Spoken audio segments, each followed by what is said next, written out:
Welcome back everybody. In this video, we will be talking about the card templates for creatures and spells and what makes up the game, how to play the game. We are also going to go into more depth about what makes up a realm and a deck. So let's get into it. Now, here we have the creature. Now, in a realm, we have about 14 creatures. So in total, there's 5 realms. So there's a lot of creatures. That's what makes up the game. When building a deck, you want lots of creatures to help you win the game. This will be your main point of attack of how to destroy your opponent and win the game. So here we have the name of the card. This card is Knight. Very simple. Here on the top right, this is probably one of the most important things to look at in a card is the cost, or in other words, the power. Now, when it comes to playing the game, I will play this card from my hand. If I have a hand of cards, I will play it. Now, since this says 4, I will play it from my hand for 4 coins, unless said otherwise from a spell or something like that. Now, if my opponent has a card down, or say 2, or maybe 3, right? They have 3 cards, and I am trying to deal damage to my opponent. Now, in order to do that, I must get past my opponent's defending cards or creatures. So in order to do that, I must take them on one by one. Now, when playing, you play this card down and it has 1 attack, okay? Unless said otherwise. I keep saying that because there will be spells and creatures that help you attack multiple times, deal direct damage, block, certain stuff like that. But for right now, let's keep it simple. This creature has no ability, as you can see, no effect. I played it from my hand for 4, and it has 4 power. Now, when attacking, I don't care about the power. I care about the attack and defense. Now, these creatures here, as you can see, this creature has 2 defense, 4 defense, and 5 defense. Now, when attacking, I'll look at my attack and my opponent's creature's defense. Now, the only creature I can really kill here is the Nightcrest Stinger, which when I do, I'll kill that card. The opponent will discard it in their discard pile, say somewhere over here. I'll flip that down so you don't get distracted by it. And then now I've used my attack. Now say my opponent has only 1 creature through, or defending, I should say. Now, I will attack this creature, and now my opponent has nothing left to defend him. Well, the rule is that since I've already attacked my opponent's creature, I'm not allowed to attack directly to my opponent's realm. I must wait another turn. So, in all reality, basically I'm attacking here. So I'm attacking Nightcrest Stinger, killing it. I can turn this card if I want to, something to memorize it to say that I can't attack anymore, and that attack is over, unless, of course, said otherwise, through a spell or something like that. Now there is cases where your opponent doesn't have any defending creatures. In this case, I can attack directly for the amount of power. Not the attack, not the defense, but the power. Or, in other words, the cost. So I paid 4 for this. Now I'm going to be able to attack directly. I'll be able to attack my opponent's realm directly for 4 points. Now, I'm still working on it, but right now I have the opponent having 30 health. So now my opponent would be at 26 health. Now, once your opponent goes down to 0 health, I would win the game. So that is the objective of the game and kind of how to play it. I will be going into way more depth, better visuals of how to play. But for now, that is the simplistic, most easiest way to explain it right now. But yeah, going back to the card format though, I explained the name, pretty simple, the cost or the power, the attack, the defense. Now we get into the effect. This is what makes the game fun. It's not fun to have a bunch of cards that just do damage and has health, Having effects makes the game so much more fun. Now this card, pretty boring, doesn't have really effect, not the best card. If you see some of my other videos that I'll be making, this card is not that good. Now, well, before I go, I'll show this little box right here. As you can see, all these cards are not colored in at all. I'm still working on if I'm going to color it in the in the release of set 1, but for now they will not be colored. This is supposed to represent the rarity. So say this card is a silver, which it actually is, I would color this in gray. If it was gold, I would color it yellow. If it was emerald, I'd color it green, diamond, blue. So yeah, those are the different rarity box. Each card has them. I don't really use them though, but for the future I might. So yeah, I've explained everything on the card format. Now let's get into the effects. Now this card has no effect. It's pretty simple, like I said before. Now this card, this card doesn't have an effect. As you can see here, the difference between these cards is that this card has 3 attack and 3 defense, still costs 4, while this card here costs 4, has 3 attack but 4 defense this time, so a little better, and it has effect. Now, if you want to read here, it says, once per turn, search your discard pile for Goblin Tribalman and free play it, which I don't want to get into too much depth about what this does. It is a pretty good effect, as you learn in my future videos, but for now I won't get into that. But when this card is in play, you just read off the effect, and it says once per turn, so when the opponent passes the turn, I will be able to search my discard pile for a Goblin Tribalman and free play it. So basically, during the turn, or if it says when this card dies, whatever the effect says, you'll play off that. So maybe it's when the card enters, I get to apply the effect. Maybe when my card exits the field, I get to apply the effect. So there are many, or even when my card attacks. So there are many abilities and effects that come to play, which makes the game really fun and strategical, and yeah, really makes Realm Rumble the game it is. So moving on, as you can see, pretty simple, it just has an effect. We have Nightcrest Stinger.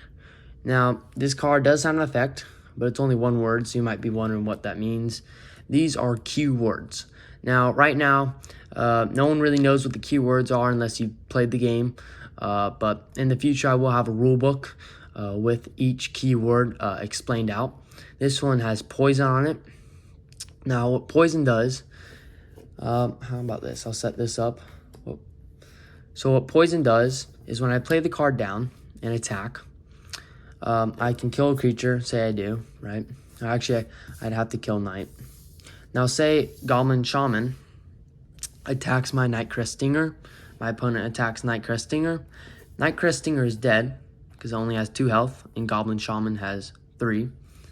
Now, I discard this creature, but since it has poison on it, as you can see there, Goblin Shaman would die. So basically, whoever kills a creature with poison automatically dies. It is a really good effect to have. Now, this creature isn't the best, but poison does buff it a little bit and make it a lot more better.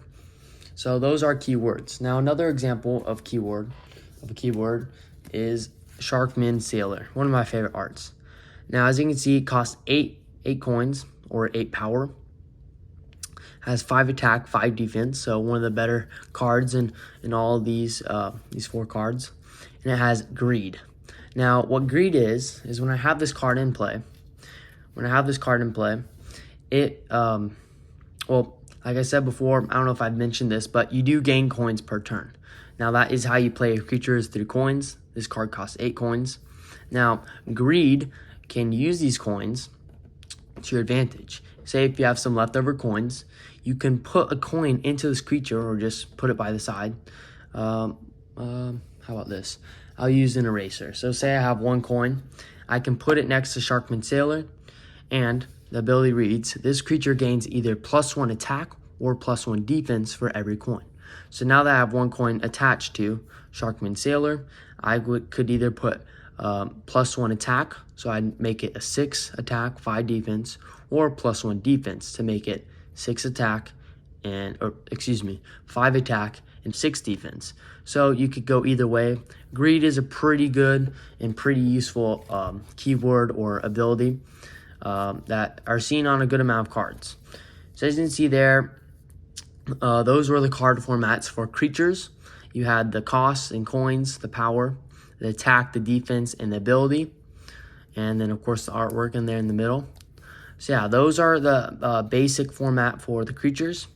Now, moving on, I'll get this out of the way. we have spells. Now, well, gotta get the eraser out of the way. Excuse my voice. Now, spells are pretty useful. Also, what's make the game really fun.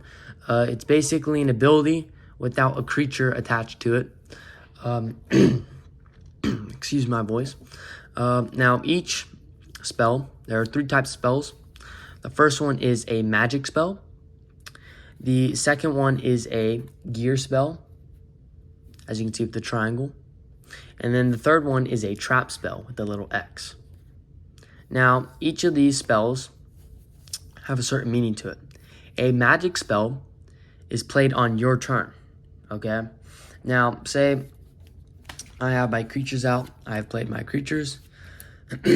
I can play a spell from my hand. Say this is my hand. I can play a creature or a spell from my hand. In this case, I'm playing a spell, and the ability would apply, and then I would discard it. Now, this ability reads, every creature on your field gain +2 attack for this turn. So I would apply that. Goblin Shaman would have 5 attack. Knight would also have 5 attack. And then I would discard this card, throw it away in my discard pile, get rid of it. Now, these other cards, the gear card, I'll get into this, is an attachment card. So an attachment card, I will play the price, so it costs 2, and attach it to a creature. So basically, I'm giving a flintlock or a revolver to a knight. Pretty weird, but it reads, this creature gains +2 attack. So if I apply it to knight, the knight would have 5 attack and 3 defense. So as you can see, it applies effects, adds on, or subtracts if you apply it to an opponent's creature, which some gear spells do. Now the final spell is the trap spells. These spells can really change a game. If you're in a corner or you're stuck in a hole, you can just get out of that real quick by playing a trap spell. Now, trap spells, they also have a cost. You'll play them. Now, the cool thing about this is instead of playing a gear spell or a magic spell on your turn, this spell can be played on your opponent's turn or your turn. So, say your opponent is about to attack. You know, they're about to gain some coins, and they have lots of coins. In this case, this effect reads, your opponent must go back to 0 coins. So you could just play this. It basically is a magic spell, but can be played on your opponent's turn and catch them off guard. So you can play this during their turn, and they would go back to 0 coins. Now, after this, I would put it back into my discard pile, and the game would resume, and they can attack me, do whatever. But they would have 0 coins. So it is a pretty useful spell, or a trap spells can really help you a lot and can change the swing of swing of things when it comes to the game. Now, these spells don't have any attack or defense. It is not a creature. But yeah, that's it. We have trap spells, gear spells, and magic spells. Pretty simple. Now, moving on from formats and card structures and how they look, we have what makes up a realm. Now, as you can see, I showed off spells and creatures. Each realm has a total of I want to say 14 creatures, 5 spells, 1 building, and 2 titans. Okay, so you might be wondering, what is a building? You know, I already went over creatures, of course. I've already went over spells. So now what are buildings and titans? Well, currently I don't have them made. I do have abilities and ideas I do want to implement on that card, but I do not have the artwork made right now, which is a bummer, but in the future I will be getting that made. But the game is still, I've been game testing it and is working very well. You know, I can still play with creatures and spells, but a good an important part to the game is titans and buildings. So the sooner I get those implemented into the game, the better. So hopefully I will get those finished soon, which I do hope, hopefully soon. But yeah, next I want to talk about is what makes up a deck. As you can see, I have 4 cards here. You actually need a total of 32 cards to make up a full deck. Now, of course, you do need some 1 Titan per realm, or sorry, per deck. you also need to have creatures and spells. Now, there is no limit to how many spells you can have in a deck. There is no limit to how many creatures you have in a deck. But there is a limit to what type of spells you can have or what type of creatures. Now, as I said before, I do have a rarity in this little box here. Now, of course, I don't have it colored in, so you can't tell whatsoever what rarity it is, which is fine though, because I can always tell you in these videos. But to make the game more balanced, I don't want you to have all the best cards in your deck. To prevent this, I have a rarity limit. So say Nightcrest Stinger here. Well, actually, I'll pull out Night because I know this creature is silver. If this box was colored gray or silver, you could only have 4 of it in your deck. Now, Goblin Shaman, if this was a gold creature, you could only have 3 of it. Nightcrest Stinger, if this was a diamond rarity, you can only have 2 of it. And then Emerald, which this card is not Emerald, I know that for sure, it's actually diamond. But if it was Emerald, you can only have 1 of it in your deck. Now, that doesn't mean you can have multiple emeralds, multiple diamonds, multiple silvers. You can do that. You cannot just have your deck full of knights or Sharkman Sailors or Goblins or Nightcrest Stingers. You can't do that because it'd make the game really boring. So this adds diversity into the game and more complexity to the game. So yeah, that's really it. I think I've hit all the points of what makes up the game, what makes up a deck, a realm, what makes up a card, how when looking at a card, what am I looking at. So yeah, I hope you guys all understand the game a little bit better and hopefully know what a spell and a creature is. And in the future, when I get some more videos out, you'll understand what I am talking about. So yeah, guys, that's it. Thank you guys for watching. I really appreciate. Please subscribe and like the video if you can. Or even comment. I'm there looking through the comments. I do have my Discord link in the description below, so please join that. I'm really trying to grow this community, like I've said before. I think this card game can really be fun once I get more people playing it and stuff. So yeah, it's already really fun, but with more people, I think it could be even better. So yeah, thank you for watching and enjoy the rest of your day.